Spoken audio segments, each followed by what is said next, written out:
मैं ईश्वर का पता जानता हूँ। I know God's address.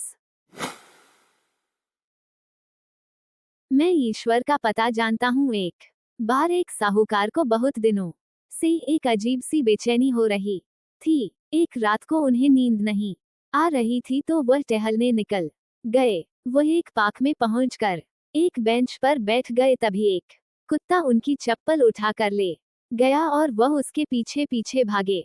वह कुत्ता उनकी चप्पल मंदिर की सीढ़ियों पर छोड़कर वहां से भाग गया। सेठ जी जैसे ही चप्पल पहनने लगे उनके कानों में किसी के रोने की आवाज आई। मंदिर के कपाट बंद थे और एक व्यक्ति मंदिर की सीढ़ियों पर बैठकर ईश्वर से प्रार्थना कर रहा था कि प्रभु, इस अजनबी शहर में मेरा आपके सिवाय कोई आसरा नहीं है।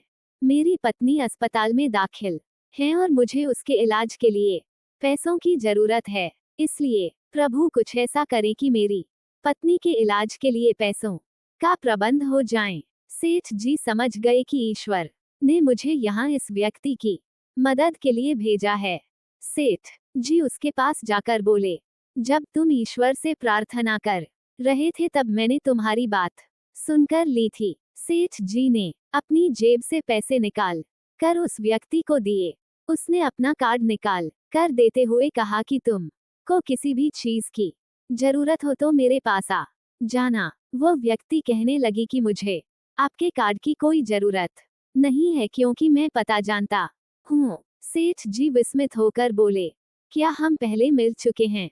वो व्यक्ति बोला कि मैं आपकी बात नहीं कर रहा, मैं कर रहा। सेठ ने पूछा, फिर तुम किसके पते की बात कर रहे हो? वो व्यक्ति बोला कि मैं उसका पता जानता हूँ जिसने इस अजनबी शहर में मेरी मदद के लिए आपको भेजा। मुझे अपने ईश्वर पर अटूट विश्वास है। ये पहला मौका नहीं है, ऐसा बहुत बार होता है। जब भी मुझे कुछ चाहिए होता है मैं उसकी शरण में चला जाता हूँ। वह अविश्वसनीय रूप से हर बार किसी ना किसी तरह मेरे कार्य संपूर्ण कर देता है। उसका ईश्वर के प्रति अटूट विश्वास देखकर सेठ जी की आंखों में आंसू आ गए। यह कहानी आपको हैरान कर दिया कि ईश्वर आकाश से जमीन पर रहने वाला से ही मदद करा देते हैं। ये कहानी रोमांटिक और प्रेरणादायक है। हमारे चैनल सब्सक्राइब अवश्य करें ताकि आपको ऐसे वीडियो मिलता रहे। धन्यवाद।